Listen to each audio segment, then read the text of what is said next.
বাবা, আমার এই কপাল পোড়া মায়াটা ছোটবেলায় তোর মা হারাইছে।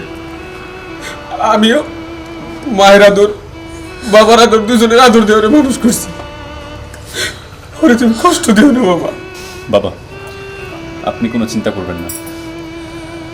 ও যখন আমার পরিবারে চলে যাবে আর সবাইকে নিয়ে যখন একসাথে থাকবে, তখন দেখবেন ওর থেকে সুখী কেউ হবে না।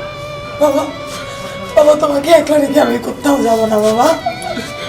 এইসব কথা বলতে হয় না মা, এইটাই তো নিয়ম। তোর বিয়ে হয়েছে না, এখন এই বাড়ির চাইতে তোর শ্বশুর বাড়ি ওইটাই তোর আপন।